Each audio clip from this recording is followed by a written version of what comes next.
दोस्तों इस वीडियो का पहला क्वेश्चन है जो कि RRB group D previous year question paper से संबंधित है।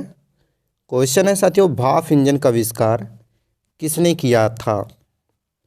ऑप्शन ए है थॉमस न्यूकामेन, बी है जेम्स वाट, सी है जॉर्ज स्टीफेसन, डी है रॉबर्ट फुल्टन। यह आपका ऑप्शन दिया गया है। इनमें से राइट आंसर क्या होगा? अगर आपको पता हो तो नीचे कमेंट में बता सकते हैं, अगर नहीं पता है तो राइट आंसर करिएगा। साथियों भाप इंजन का आविष्कार जेम्स वाट ने किया था, so option B right answer करिएगा।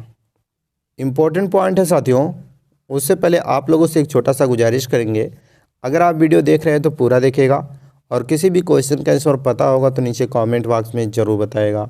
और साथियों यदि अभी तक आप वीडियो को लाइक और चैनल को सब्सक्राइब नहीं किए हैं तो प्लीज़ वीडियो को लाइक और चैनल को सब्सक्राइब कर लें, क्योंकि आप जब वीडियो को लाइक और चैनल को सब्सक्राइब करते हैं तो हमें मोटिवेट मिलता है, जिससे हम लगातार आपके लिए मेहनत करते रहते हैं और नई नई वीडियो लाते रहते हैं आपके एग्ज़ाम से संबंधित। तो चलिए शुरू करते हैं, इम्पोर्टेंट पॉइंट को देख लेते हैं। तो साथियों भाप इंजन का आविष्कार की अगर हम बात करें तो जेम्स वाट ने किया था, यानी कि भाप इंजन का आविष्कार जेम्स वाट ने किया था। लेकिन साथियों उन्होंने इसे पूरी तरह विकसित और व्यवहारिक तो बनाया, ये तो ठीक है, लेकिन इनसे पहले भाप इंजन का आविष्कार भी लोगों ने किया था। उनके बारे में थोड़ा जान लेते हैं हम। देखिए थॉमस न्यूकामन जो थे, उन्होंने 1712 ईस्वी में पहला व्यवहारिक भाप इंजन बनाया था, जिसे एटमॉस्फेरिक इंजन कहा जाता था। इससे पहले साथियों डेनिस पापिन ने 17वीं शताब्दी में भाप की शक्ति पर कुछ प्रयोग किया था, ध्यान रखिएगा। लेकिन इन सब के अलावा यानी कि इनके करने के बाद भाप इंजन उतने अधिक सक्सेस नहीं था। लेकिन जब जेम्स वाट ने 1769 ईस्वी में, यहाँ पर देखिएगा 1769, ध्यान रखिएगा, जब 1769 ईस्वी में जेम्स वाट ने अपने सुधारों के साथ भाप इंजन को अधिक कुशल और प्रभावी बनाया, जिससे औद्योगिक क्रांति को गति मिला। यानी कि अब आप कह सकते हैं कि जेम्स वाट ने 1769 ईस्वी में भाप इंजन का आविष्कार बनाया था पूर्ण रूप से, जिससे औद्योगिक क्रांति को गति मिला था। इसलिए साथियों आपका option number B right answer होगा, James Watt, B right answer करिएगा, यानी कि भाप इंजन का आविष्कार जेम्स वाट ने किया था। चलिए अगला क्वेश्चन है आपका, रेलवे का सिग्नल प्रणाली किसके द्वारा संचालित होती है? ऑप्शन ए है मानव, बी है यांत्रिक उपकरण, सी है इलेक्ट्रॉनिक उपकरण और डी है उपरोक्त सभी। इसका राइट आंसर करिएगा ऑप्शन नंबर डी, उपरोक्त सभी। इंपॉर्टेंट पॉइंट की बात करें तो साथियों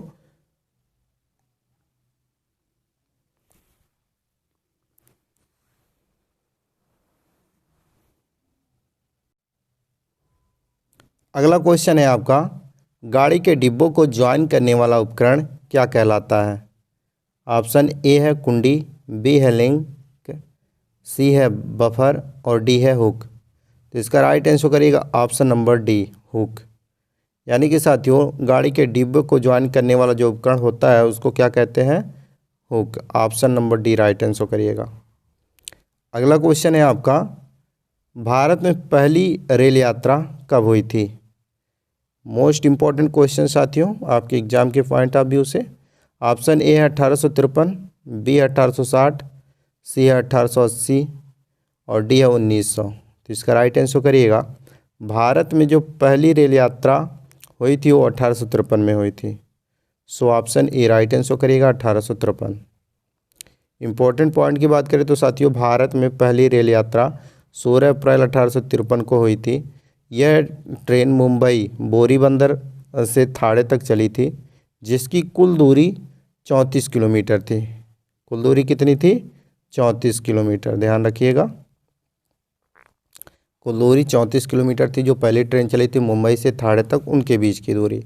और साथियों इस यात्रा में कुल 14 डिब्बे थे, 3 भाप इंजन लगे थे। पहला साहिब नाम था, सिंध नाम था और सुल्तान नाम था, ये तीनों नाम था जो भाप इंजन थे उनके। इन तीनों इंजनों ने मिलकर इस ट्रेन को खींचा था और इस ट्रेन में कुल 400 यात्री सवार थे। यह भारत में रेलवे के विकास की शुरुआत थी, जो बाद में देश भर में फैल गई और आज भारतीय रेलवे दुनिया के सबसे बड़े रेल नेटवर्क में से एक है। इसलिए आपका ऑप्शन नंबर जो दिया गया है ए, वो आपका राइट आंसर होगा, यानी कि 1853। ध्यान रखिएगा, इसका राइट आंसर होगा। चलिए अगला क्वेश्चन है आपका, रेलवे स्टेशन पर सूचना प्रणाली का उद्देश्य क्या है? ऑप्शन ए है ट्रेन के समय की जानकारी देना, बी है यात्रियों को सुविधा देना, सी है सामान की लोडिंग करना और डी है सुरक्षात्मक उपाय करना। ये आपका ऑप्शन दिया गया है, तो इसका राइट आंसर क्या होगा? तो साथियों आप सभी जानते ही हैं रेलवे स्टेशन पर सूचना प्रणाली का क्या उद्देश्य है। तो ट्रेन के समय की जानकारी देना ही इसका मेन उद्देश्य है, जो रेलवे स्टेशन पर सूचना प्रणाली होता है उसका। तो ऑप्शन ए राइट आंसर करिएगा। चलिए अगला क्वेश्चन है आपका, भारतीय रेलवे की सबसे लंबी रेल लाइन कौन सी है? ऑप्शन ए है डिब्रूगढ़ कन्याकुमारी, बी है हावड़ा चेन्नई, सी है कन्याकुमारी नई दिल्ली, डी है मुंबई से हावड़ा। ये आपका ऑप्शन दिया गया है। तो साथियों भारतीय रेलवे की सबसे लंबी रेल लाइन की अगर हम बात करें तो है साथियों डिब्रूगढ़ से कन्याकुमारी की जो दूरी है उसकी सबसे लंबी रेलवे लाइन है, यानी कि डिब्रूगढ़ से कन्याकुमारी। ऑप्शन नंबर जो आपका ए दिया गया है वो आपका राइट आंसर होगा।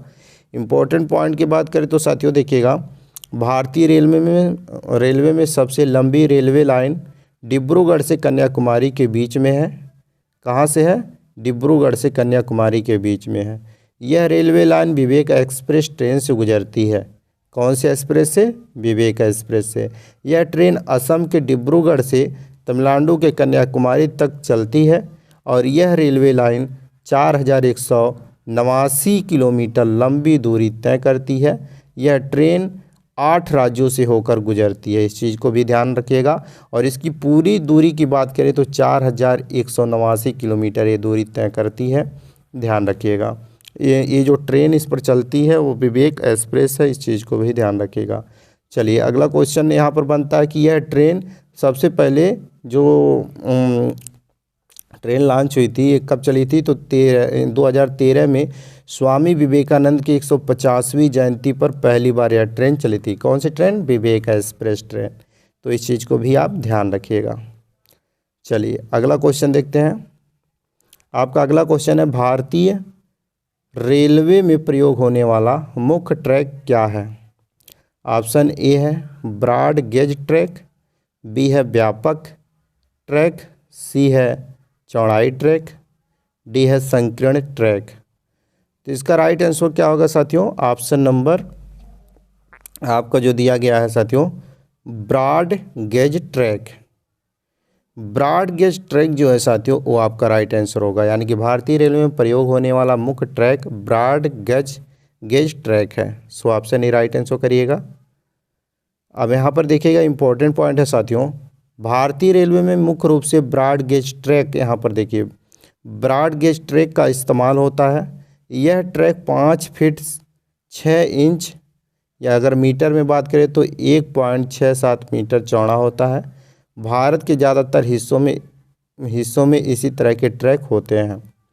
भारतीय रेलवे में इस्तेमाल होने वाले ट्रैक के प्रकार broad gauge track, metre gauge track, narrow gauge track, standard gauge track. ये क्या है साथियों? ये भारतीय रेलवे में इस्तेमाल होने वाले ट्रैक के प्रकार हैं। तो ऑप्शन में जो आपका दिया गया है वो है ब्रॉड गेज ट्रैक, यानी कि ऑप्शन ए दिया गया है, ये आपका राइट आंसर होगा। रेलवे ट्रैक की 2 पटरियों के बीच की जो दूरी होती है उसे दूरी को क्या कहते हैं? गेज कहते हैं। इस चीज़ को भी आप ध्यान रखिएगा। चलिए अगला क्वेश्चन देखते हैं। आपका अगला क्वेश्चन है, भारतीय रेलवे का मुख्यालय कहाँ है? ऑप्शन ए है नई दिल्ली, बी है मुंबई, सी है कोलकाता, डी है चेन्नई। तो राइट आंसर करिएगा ऑप्शन नंबर ए नई दिल्ली। जी हाँ साथियों, भारतीय रेलवे का मुख्यालय नई दिल्ली है। ऑप्शन ए राइट आंसर करिएगा। अगला क्वेश्चन है आपका, ट्रेन के पहियों का व्यास कितना होता है? Most important question. Option A है 0.5 मीटर, बी है 1.0 मीटर, सी है 0.9 मीटर, डी है 1.2 मीटर। तो इसका राइट आंसर क्या होगा साथियों? इसका राइट आंसर क्या होगा आप नीचे कमेंट में बता सकते हैं अगर आपको पता हो। अगर नहीं पता है तो इसका राइट आंसर करिएगा साथियों, ऑप्शन नंबर सी 0.9 मीटर। यानी कि ट्रेन के पहियों का जो व्यास होता है वो 0.9 मीटर होता है। So option C right answer करिएगा। अगला क्वेश्चन है आपका, कौन सी प्रणाली रेलवे में गति की स्वचालित निगरानी करती है? ऑप्शन ए है DPS, बी है ATC, सी है RDS और डी है GPS। तो इसका राइट आंसर करेगा ATC।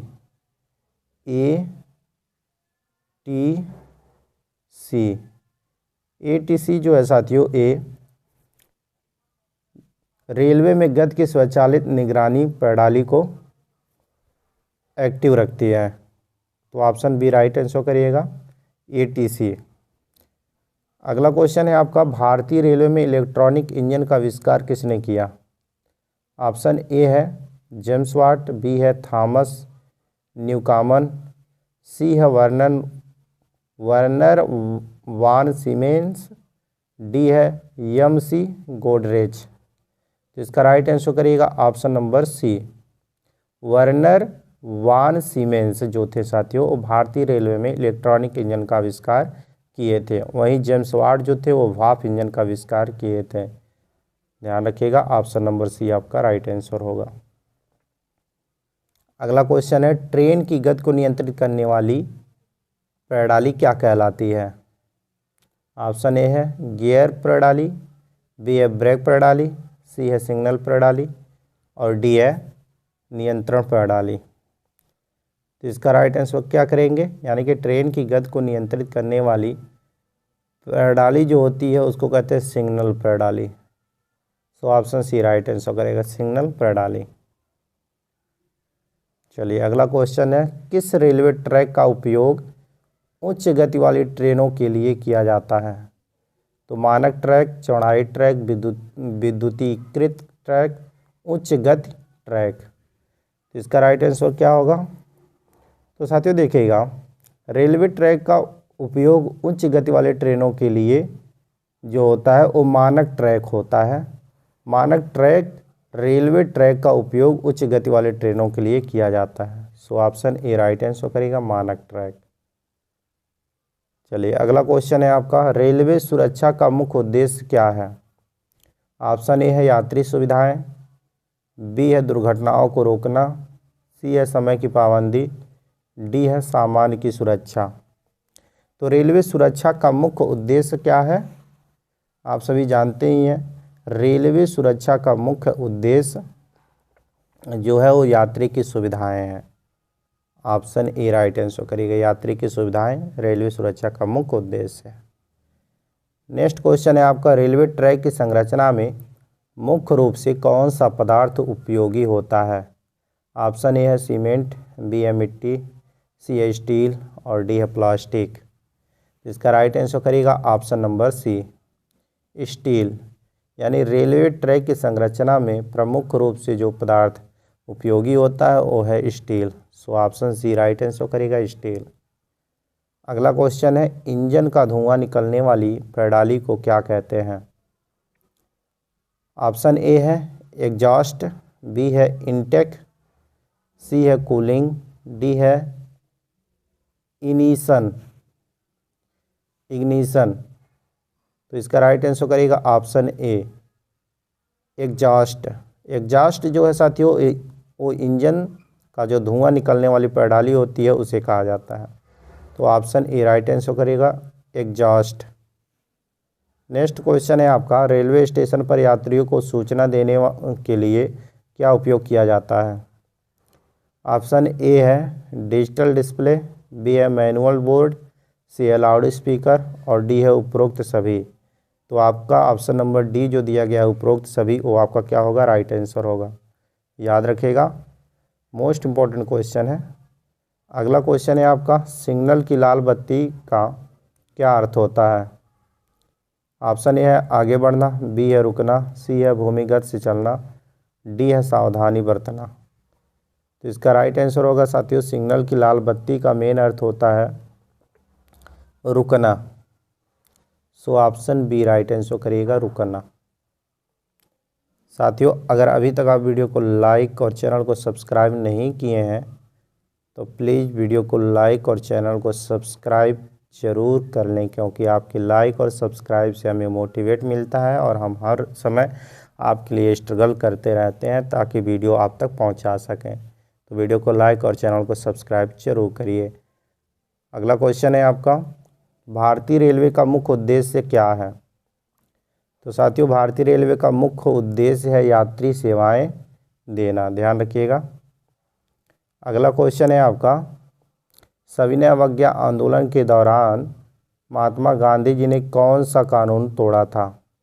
ऑप्शन ए है नमक कानून, बी है भूमि कर कानून, सी है राजस्व कर कानून, डी है प्रेस कानून। तो आप सभी जानते हैं साथियों, महात्मा गांधी ने सविनय अवज्ञा आंदोलन के दौरान नमक कानून तोड़ा था।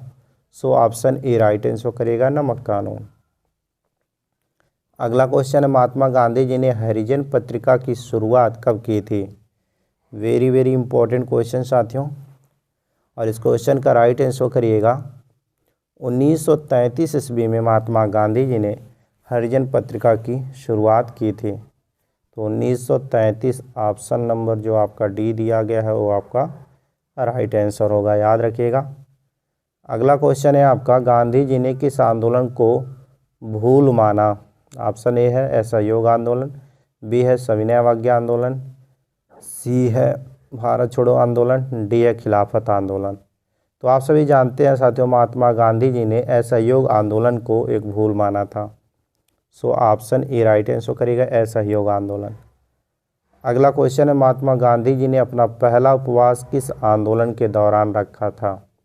ऑप्शन ए है खेड़ा आंदोलन, बी है चंपारण सत्याग्रह, सी है असहयोग आंदोलन और डी है अहमदाबाद मील हड़ताल। इसका राइट आंसर करिएगा ऑप्शन नंबर डी, अहमदाबाद मील हड़ताल। अगला क्वेश्चन है आपका, गांधी इरविन समझौता कब हुआ था। वेरी इंपॉर्टेंट क्वेश्चन, और आप सभी जानते हैं साथियों, ऑप्शन दिया है 1929, बी है 1930, सी है 1931 और डी है 1932। तो गांधी इरविन समझौता कब हुआ था। आपका ऑप्शन नंबर जो सी दिया गया 1931 वो आपका राइट आंसर होगा, यानी कि 1931 में गांधी इरविन समझौता हुआ था। ध्यान रखिएगा और याद भी रखिएगा। अगला क्वेश्चन है आपका, और इस वीडियो का लास्ट क्वेश्चन है जो कि आपका टेस्ट है। क्वेश्चन है, पानीपत का प्रथम लड़ाई कब हुआ था। राइट आंसर नीचे कमेंट में आप ज़रूर बताएं कि पानीपत का प्रथम युद्ध कब हुआ था। दूसरा टेस्ट है, प्रथम आंग्ल मैसूर युद्ध कब लड़ा गया था। इसका भी राइट आंसर नीचे कमेंट में बताएं। उम्मीद करता हूँ आप लोग अपना टेस्ट जरूर देंगे। बाकी आप लोगों को वीडियो कैसा लगा, यदि वीडियो हेल्पफुल लगा हो तो वीडियो को लाइक करें और शेयर करें अपने अन्य साथियों के पास, ताकि उन्हें भी इस वीडियो के माध्यम से कुछ हेल्प मिल सके। बाकी चैनल पर पहली बार आए हो तो चैनल को सब्सक्राइब करके बेल आइकन को ऑन कर लें, ताकि जब भी नई वीडियो इस चैनल पर अपलोड हो तो सबसे पहले नोटिफिकेशन आप तक पहुंच जाए। चलिए इसी के साथ मिलते हैं नई वीडियो के साथ, तब तक के लिए जय हिंद।